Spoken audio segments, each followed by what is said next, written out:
Hello, I'm BJ from Hearns Hobbies, and I'm going to show you how to put together and mount the Hearns Workshop Water Crane. This is a Victorian rail type A water crane, and even if you're not using it for Victorian rail, it'll look very much in place on any steam era layout. So let's have a closer look at this. See it from that top camera there. It's quite ornate, and we've built this straight out of the kit. This is a 3D printed item, so it's resin printed. It's got really sharp details on it. You can see the little steps, and then if you want to, you can add a little bit extra detail by putting on a little handle here, and that's in the instruction manual. I'll show that to you a little bit later. All you have to do is bend up some wire. It'll be straight across here with a little kink, and just glue that into place. Or you just leave it like this. It looks perfectly fine the way it is. You can see how David's mounted that up, and he's done a really good job of that. And on the other side there's a buffer stop, but we'll talk about that one in a later video. Now this has been designed with 3 pieces, so you can see you can actually rotate that either side. And it's up to you if you want to fix it in place, which would be safer if you always have locos running, or you can have it hinged like so to set it whichever way you want. Alright, let's have a closer look at the packet. Okay, so this is how you get it. You get it in a packet like so. And when you open it up, you find inside the bag there's 3 components. So you have the main post, and then you've got the funnel or spout, and then you have the cap. So you can quite easily see all those 3 parts right there. Okay, let's get these out of the packet and have a closer look at them. Alright, so here we go. This is what they're going to look like. You get your 3 parts. Let's get rid of this fur. Let's come off the little diorama.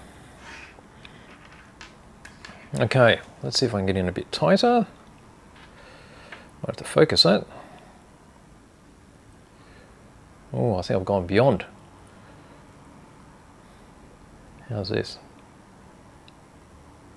That's a bit better. Okay, here is the main shaft. With the main shaft you have the lower hinge, and then we've got the cap. So when that goes on, there's the upper point for the hinge. And then if I can just lay that down there, you can see how the spout here, it's got a little bit of support there, which would be like the sprue of a plastic kit. That fits in like so. And you see how a shaft has been designed on the bottom here, so that you can just poke it into a hole that you drill into your layout through the foam or whatever, and it'll be very stable, just like this one here. Alright, let's firstly get into the cleaning up. Now with 3D printing, these are resin printed, so they're very, very sharp details. This one is actually pretty clean already. Don't think I need to clean up anything there at all. Now with the cap, let's see if we can get in tight there. You might be able to see that the very top is molded in a square, and there's a corresponding square under here. You see that? Right there. That's so that when we marry them together, you can get them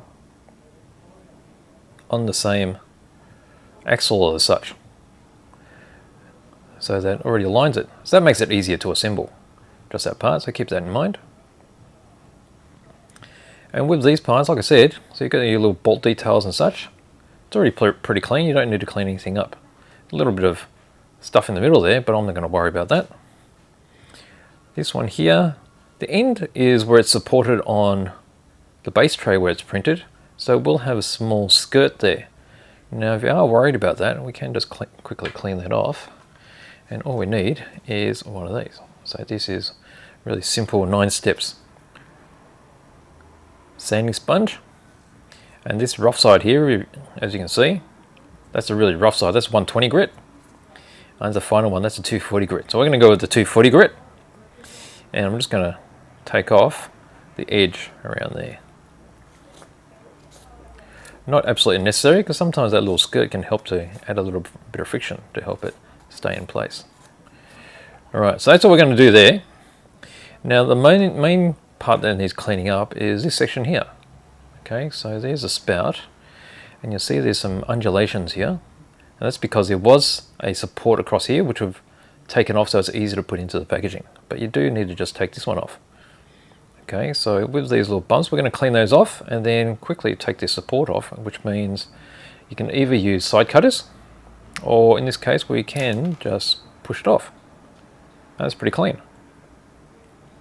See little nubs like this and here. So all we're going to do is we'll get the 240 grit side, which is this side. And actually some of those nubs are a bit big, so let's just trim them off first with a sharp knife. So I've got our 9 steps hobby knife there. It's just a matter of slicing off like this. See that? Clean. And we'll just go around all the way and just trim off any bits that we don't want in place. And we'll do across the top here too, where there were all these little nubby bits.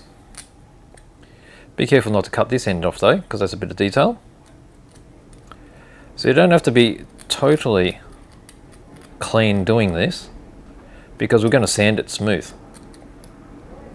Let's see, are there any bits I've missed? There's a little bit on this side. And on this side there's a slight bit there. And right there. Okay, I think that's good with trimming it with a knife. But see how it's not totally flat yet? So that's where this is going to help. So we're lucky that that just fits in there, in the gap. We're just going to sand it. Do a gentle sand. Sand around the curves, because we don't want to sand a total flat into it, otherwise it'll look unnatural.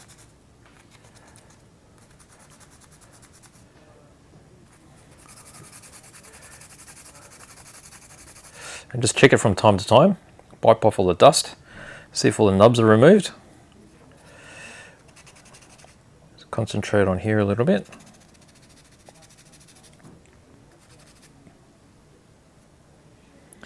And then spin around and do the other side.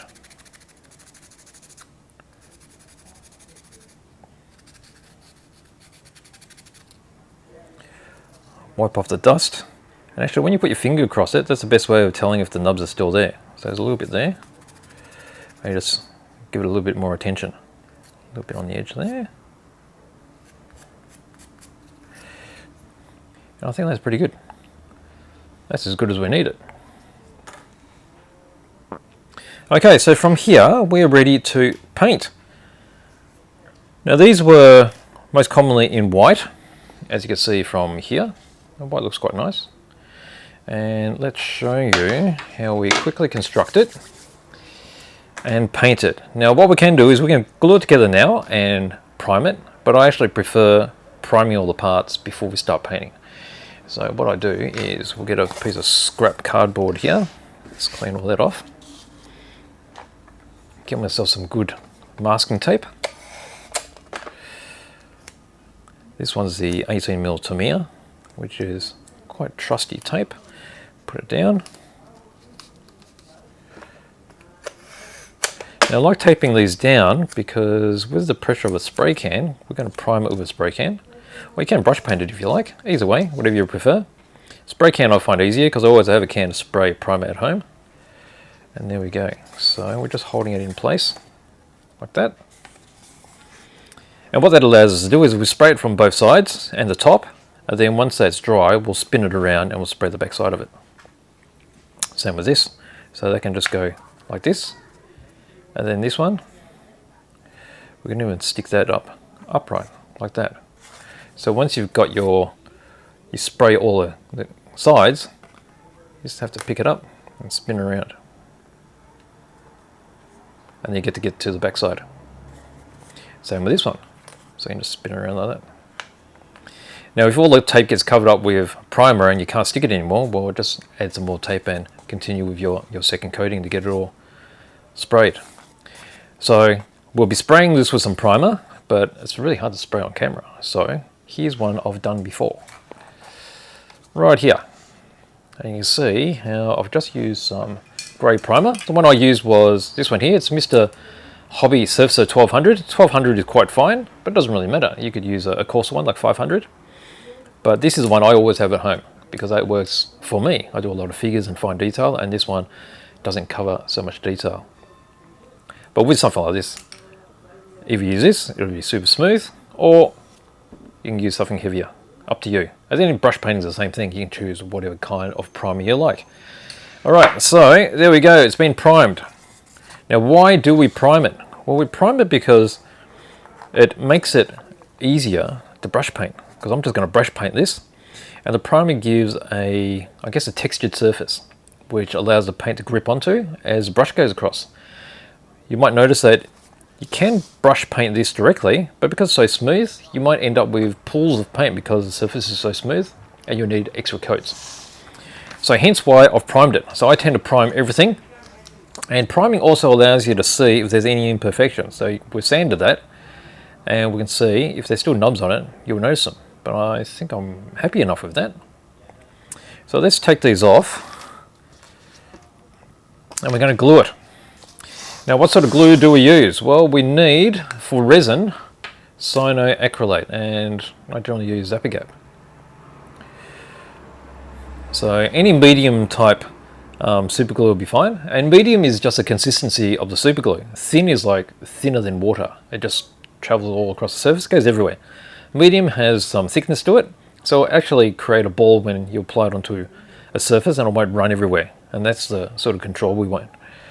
Alright, so let's get this all ready, and we're going to glue it in place. Okay, so you see, just test fitting, that just fits in here, and you see how that rotates across there. And then we'll put the cap on it, and remember that we've got the square section so you can align the cap properly. So you have a square section on the small end there. Make sure they match there, and there you go. It's rotating. Now if at this stage you wanted it fixed in a particular angle, well, we can always glue it onto that angle too. But for this demonstration, I'm just going to glue it loose. So all we're going to do is, I always like a little surface to apply my glue to. So there's my little container, my glue container. It's just one of those takeaway container tops. Drop a glue.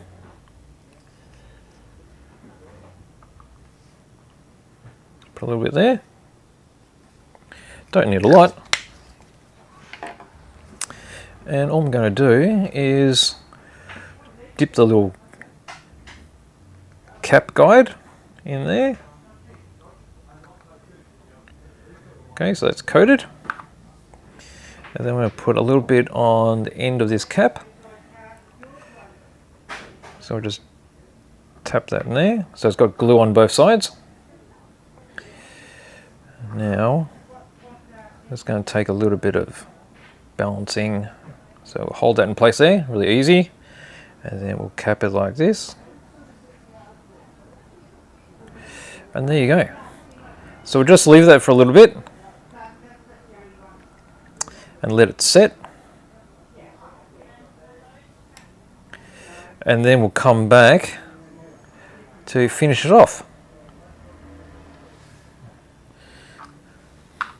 Alright, actually while that's setting, let's get into mounting it. So remember I said that it's got that little base, you can see that section there. So you can use that as a support, like here. We're going to drill a hole the same size, it's a 4mm. And I'm going to use this little bit that I've used on a previous tutorial and show you how we go about doing it. Let's push this over here as it sets. Alright, here's our base that I've been showing how to do some diorama work. Got some Lars Ophoff stuff there and some grass tufts. Alright, so here's my 4mm drill. I've got in a little electric drill there, makes it easier. And just to show you here, so what you want is it to match. So you can see that's perfectly matched there. And we're just going to drill a hole in our base. So how about, let me do it in an open spot so you can actually see where the base goes in.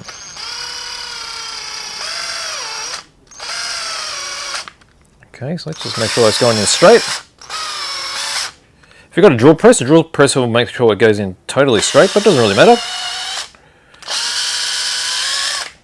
Alright, there you go. I've got my hole right there. My 4mm hole. I've got some swarf, get rid of that.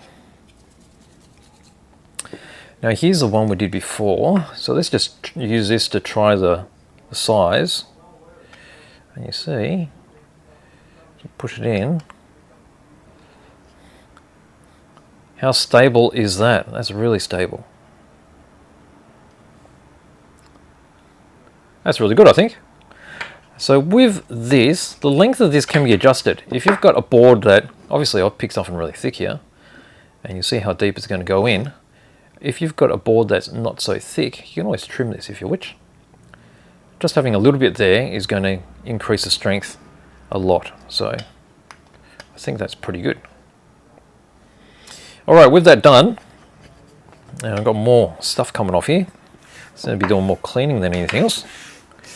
Alright, now I think, because we're using CA, squeeze it over pretty quickly. There we go. It's all done. And you can see how smooth it is. So we can actually put some resistance in there if you like. We can put a bit of glue to lock it up. But that's up to you. So from here, I'm just going to start painting. Now the primer's given it a really nice base grey. And I'm just going to paint it white. Okay, so we're going to paint it white the same as this example here. And to help me paint it, I'm actually going to put it into the base. So I'm going to use the base as my holder. Alright, so it's just like that. How good does it look? Alright, so I've got some acrylic paint here, but it's up to you. You can use any paint you like, any modelling paint. I tend to use acrylics because it's a very low odour. It's easier to wash up because you just wash up in some water. Got myself a medium-sized brush here. It's one of the 9 steps from the Essential brush range. And these are great because they're super soft bristles. Okay, so let's just have a look at our paint. So the paint is quite thick there. And the paint consistency is up to you. Normally this would be considered quite thick for painting. So you can thin it down with water or acrylic thinner, or the thinner of the paint you're using. So if it's enamels, use enamel thinner, or lacquers, use lacquer thinner. But I'm going to use what is like a dry brush technique. Okay, which means you've wiped off a lot of the paint off the brush and you're just dragging it over the surface because I want a sort of rough finish. If you think about these things, they're out in the open.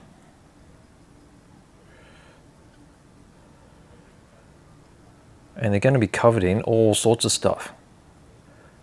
Which means we're going to be putting a wash on this as well, just to give it some extra definition. And a wash, if you're not familiar, is a very thin paint which is going to settle in the grooves and give us the shadow tones.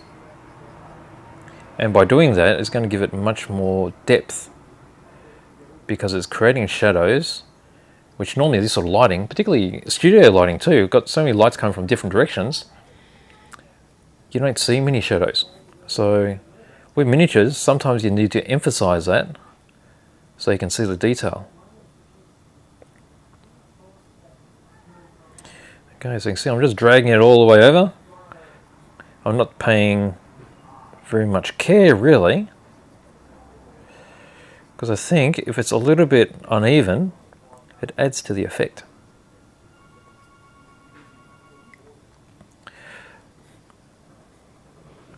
So with these edges here, you'll notice that I'm using a horizontal motion, okay, which is going to leave you horizontal brush strokes, which aren't exactly what we want because they're not going to look right. But we need to do that to be able to get into all those crevices. So what I'm going to do is I'm just going to use the brush in any old direction, just so all the paint goes in everywhere. Spin that around.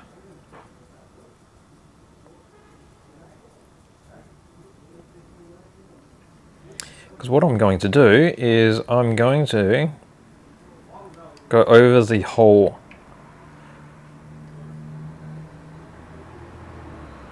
water crane. So I just check everywhere, make sure I've got paint in pretty much every crevice.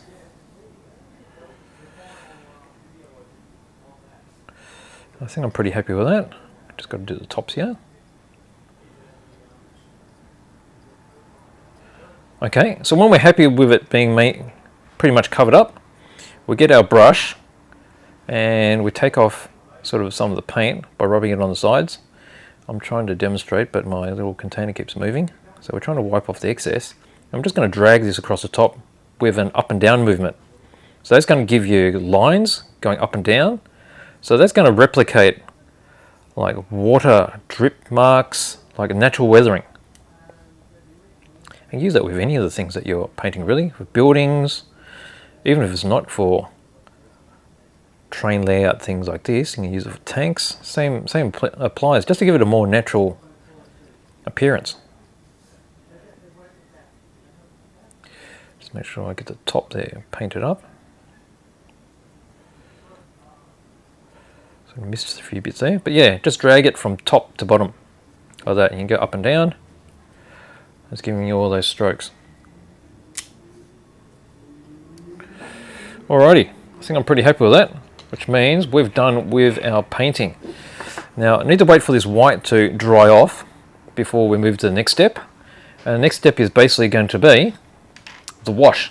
Okay, so the wash is going to give you this effect. And you see how the shadows emphasized in a lot of these finer details, and that's from a black wash settling in there, giving the appearance of shadows. And you can see the contrast where there it's just been painted white, so it looks a bit too clean. So let's give it about 5 minutes or so, and we'll come back and we'll be putting a little wash on this. Okay, here we go. That's been about 10 minutes. I have enhanced this with a little bit of hair dry action just to get it dried quicker. But you can see how it does look pretty, I don't know, it's pretty messy and it's not really even. But I think that's part of the beauty of this. And to achieve that, it hasn't taken very much at all. We've actually been really rough with it. Okay, but that's looking a bit bland. It's all really white. And we're going to do the wash now. Okay, so let's hold this like this. And I'm going to use this, and look at that, it's been well loved.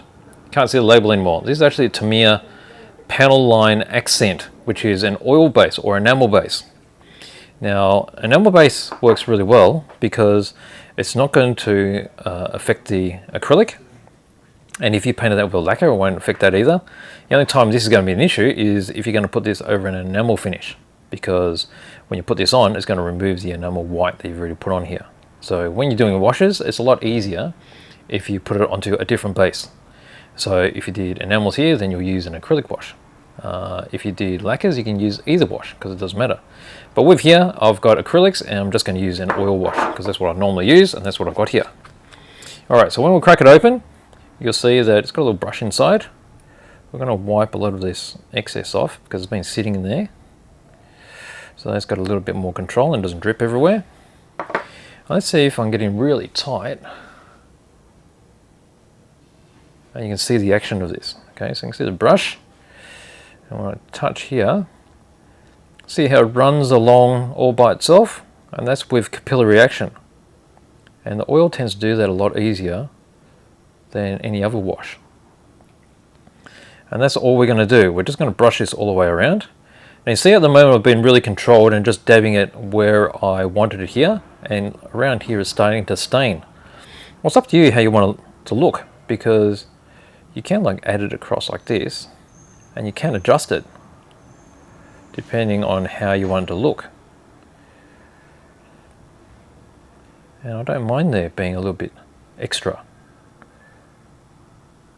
And you see how it concentrates in these particular areas. I'm just going to dip it in here again. So is that easy for you to see? Oh, you can't really see anyway. Alright, so let's go to some of these steps. And you see this recess here. It just brings it out. Now if we apply a heap in there, see how pronounced it is? And that's what's giving you extra depth. So paint all that. Paint along here. And there's no real science to this. You just paint it where you feel like putting it.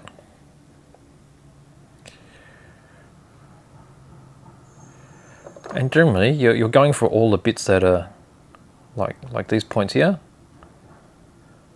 And under here, any with a sharp detail. Like so. It's as simple as that. Now if we look from the top there, like that.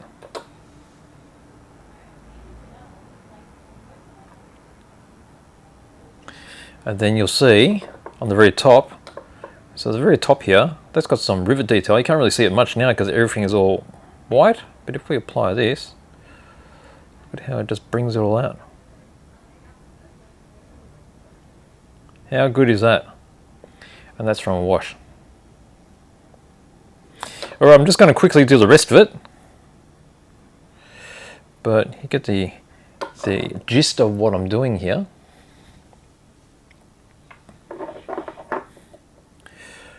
And like so, we'll just keep adding some on it. And with the this oil-based or enamel-based wash, the great thing about it is once it's dry, see how it's gone everywhere here, we can clean that up a little with some enamel thinner. And that's just a matter of getting a cotton wool bud, putting a little bit of thinner on it, and gently rubbing over the surface to clean off all the excess. So that's still going to give you a little bit of a stain, but it's going to give you a lot of control. And there you go. Like, how quick was that? Now obviously that's a bit of a rush job, but that gives you the idea. So from here, with a little bit of thinner if you want to clean it up, we can get it like this. And there's your differences there. You can see they don't look that much different, right? So this one's a little bit more refined because it has been cleaned up. And that's it. So really simple, isn't it? So there you go. That is my tutorial on how to build and paint and mount the Hearns Workshop Victorian Rail A-type water crane. And they look awesome. Just a little thing like this adds so much more character. So there we go. And they're a really good price now. We've managed to find a more efficient method of producing them, so they're really affordable. So check out the link. I'll have the link in the bottom in the description. And if you've got any questions, please leave them in the comments. And if you'd like to see more content, consider subscribing because I've got all sorts of things coming up all the time. Reviews, open boxes, and tutorials like this. So thank you for joining me.